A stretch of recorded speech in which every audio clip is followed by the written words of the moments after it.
ಮೊದಲನೇದಾಗಿ ಎಲ್ಲರಿಗೂ ನನ್ನ ಶುಭ ಕಾಮನೆಗಳು. ಇಂದಿನ ಕಥೆಯ ಶೀರ್ಷಿಕೆ ಬಂದ್ಬಿಟ್ಟು ಅಹಂನಿಂದ ದೂರ ಇರಿ ಅಂತ ಹೇಳಿ. ಏನಪ್ಪಾ ಅಂತ ಅಂದ್ರೆ, ಉಜ್ಜಯಿನಿ ಅನ್ನುವಂತಹ ಒಂದು ರಾಜಧಾನಿ ಇರುತ್ತೆ. ಅದಕ್ಕೊಂದು ರಾಜ ಇರ್ತಾನೆ. ಅವನ ಹೆಸರು ಉತ್ತುಂಗ ಅಂತ ಹೇಳಿ. ಅವನಿಗೆ ಎಲ್ಲಾ ಕೆಲಸದಲ್ಲೂ ಸಹಾಯ ಮಾಡುವಂತ ಒಬ್ಬ ಮಂತ್ರಿ ಇರ್ತಾನೆ. ಆ ಮಂತ್ರಿಗೆ ಅನಾರೋಗ್ಯ ಇರುತ್ತೆ. ಅದರಿಂದ ತುಂಬಾ ಬಳಲ್ತಾ ಇರ್ತಾನೆ. ಸ್ವಲ್ಪ ದಿನ ಆದ್ಮೇಲೆ ಅವ್ನು ತೀರ್ಕೊಂಡ್ಬಿಡ್ತಾನೆ. ಅದಕ್ಕಾಗಿ ರಾಜ ತುಂಬಾ ಬೇಜಾರಾಗ್ಬಿಟ್ಟು, ನನ್ನ ಒಂದು ಎಲ್ಲಾ ಕೆಲಸಗಳಿಗೂ ಕೂಡ ತುಂಬಾ ಅವನು ಕೆಲಸ ಮಾಡಿದಾನೆ ಅಂತ ಹೇಳ್ಬಿಟ್ಟು ಅವನಿಗೆ ಇಬ್ರು ಮಕ್ಳು ಇರ್ತಾರೆ. ಆ ಮಕ್ಳನ್ನ ಕರೆಸ್ತಾನೆ ಆಸ್ಥಾನಕ್ಕೆ. ಒಬ್ನ ಹೆಸರು ವಾಯುಭೂತಿ, ಇನ್ನೊಬ್ಬನ ಹೆಸರು ಅಗ್ನಿಭೂತಿ ಅಂತ ಹೇಳಿ. ಅವನು ರಾಜ ಕೇಳ್ತಾನೆ, ನೀವು ಯಾವ ಯಾವ ವಿದ್ಯೆಯಲ್ಲಿ ಪರಿಣಿತರಾಗಿದ್ದೀರಿ ಅಂತ ಹೇಳಿ ಕೇಳ್ತಾನೆ. ಅದಕ್ಕೆ ಆ ಮಕ್ಕಳು ಏನು ಕೂಡ ಕಲ್ತಿರ್ಲಿಲ್ಲ. ತಲೆ ಬಗ್ಗಿಸ್ಕೊಂಡ್ಬಿಟ್ಟು ಹೆಬ್ಬೆರಳಲ್ಲಿ, ಕಾಲಿನ ಹೆಬ್ಬೆರಳಲ್ಲಿ ಮಣ್ಣಿನ ಕೆರಿತಾ ಕುತ್ಕೊಂಡಿರ್ತಾರೆ. ಅವಾಗ ನನ್ನ ಮಂತ್ರಿಯ ಮಕ್ಕಳಾಗಿ ಏನು ಕೂಡ ಇವ್ರು ಕಲ್ತಿಲ್ಲ, ಆ ಮಂತ್ರಿಗೆ ಇಷ್ಟೊಂದು ಬಡತನ ಇಷ್ಟ ಅಂತ ಹೇಳಿ ಅವರನ್ನ ರಾಜನ ಆಸ್ಥಾನದಿಂದ ಹೊರಗಡೆ ಕಳಿಸ್ಬಿಡ್ತಾರೆ. ಅದರಿಂದ ಬೇಜಾರಾದಂತಹ ಮಕ್ಕಳು ತನ್ನ ತಾಯಿ ಹತ್ರ ಹೋಗ್ತಾರೆ. ಆ ತಾಯಿ ಹೆಸರು ಸೋಮದತ್ತೆ ಅಂತ ಹೇಳ್ಬಿಟ್ಟು.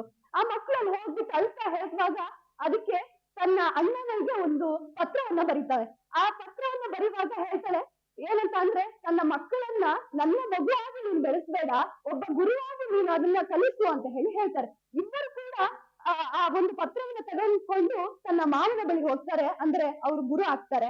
ಆ ಮಗ ತೆಗೆದುಕೊಂಡು ಹೋಗುವಾಗ ಆ ಗುರು ಯಾವ ರೀತಿ ಪತ್ರವನ್ನ ಓದ್ಬಿಟ್ಟು ಯಾವ ರೀತಿ ಅವ್ರನ್ನ ನೋಡ್ತಾರೆ ಅಂತ ಅಂದ್ರೆ, ಒಬ್ಬ ಗುರು ಮತ್ತೆ ಶಿಷ್ಯ ಸಂಬಂಧ ರೀತಿಯಲ್ಲಿ ಓದ್ತಾರೆ. ಯಾವುದೇ ರೀತಿಯ ಸಂಬಂಧಿಕ ಇದ್ರಲ್ಲಿ ನೋಡೋದಿಲ್ಲ.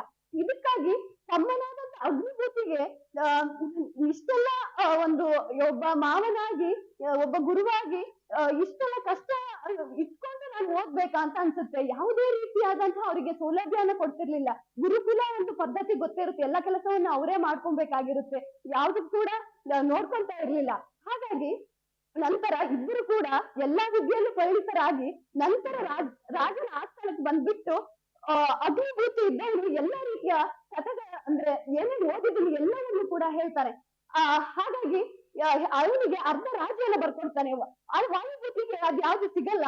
ಅವನು ಒಂದು ತೌರ್ನ ಅಂದ್ರೆ ಅವನ ತಾಯಿ ಹತ್ರ ಹೋಗ್ಬಿಟ್ಟು ಹೇಳ್ತಾನೆ. ಅವರು ಒಂದು ಗುಡಿಸಲಲ್ಲಿ ಇರ್ತಾನೆ, ಇವನು ರಾಜನ ಆಸ್ಥಾನದಲ್ಲಿ ಇರ್ತಾರೆ. ಅವನನ್ನ ನೋಡ್ಲಿಕ್ಕೆ ಗುರು ಬರ್ತಾನೆ. ಆ ಗುರು ಬಂದಾಗ ಒಂದು ಕಿಂಚಿತ್ತು ಮರ್ಯಾದೆಯನ್ನು ಕೂಡ ಕೊಡಲ್ಲ.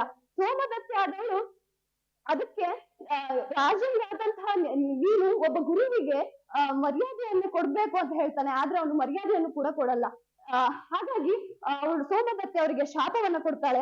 ಶಾಪವನ್ನ ಕೊಟ್ಟಾಗ ಅವನು ಸ್ವಲ್ಪ ದಿನ ಆದ್ಮೇಲೆ ಅವನಿಗೆ ಕುಷ್ಠರೋಗದಿಂದ ಬಳಸ್ತಾ ಸಾಯ್ತಾನೆ. ಈ ಒಂದು ಕಥೆಯಲ್ಲಿ ನಾವ್ ಏನ್ ತಿಳ್ಕೊಂತೀವಪ್ಪ ಅಂತ ಅಂದ್ರೆ, ಯಾವುದೇ ಒಂದು ಕಲಿತೀವಿ ಅಂತಪ್ಪ ಅಂತ ಅಂದ್ರೆ ಅದ್ರಲ್ಲಿ ಯಾರು ನಾವು ಪರಿಪೂರ್ಣರು ಅಂತ ಹೇಳಲಿಕ್ಕೆ ಆಗಲ್ಲ. ಎಲ್ಲವನ್ನು ದೂರದಿಂದಲೇ, ಎಲ್ಲವನ್ನು ಕಷ್ಟದಿಂದಲೇ ಕಲಿಬೇಕು ಅನ್ನಂತ ಹೇಳಿರುತ್ತೆ. ನಾವ್ ಏನಾದ್ರೂ ಆಗ್ಬೇಕಂದ್ರೆ ಹಸಿವಿರ್ಬೇಕು ಅಂತ, ಅಂದ್ರೆ ಆಸೆ ಇರಬಾರ್ದು, ಹಸಿವಿರ್ಬೇಕು. ಹಸಿವಂದ್ರೆ ಬೇಗ ನಾವು ಕಲಿತೀವಿ ಅಂತ ಹೇಳಿ ಈ ಒಂದು ಕಥೆಯ ಸಾರಾಂಶವಾಗಿದೆ. ಅವಕಾಶ ಮಾಡಿಕೊಟ್ಟ ನಿಮ್ಗೆಲ್ರಿಗೂ ಧನ್ಯವಾದ.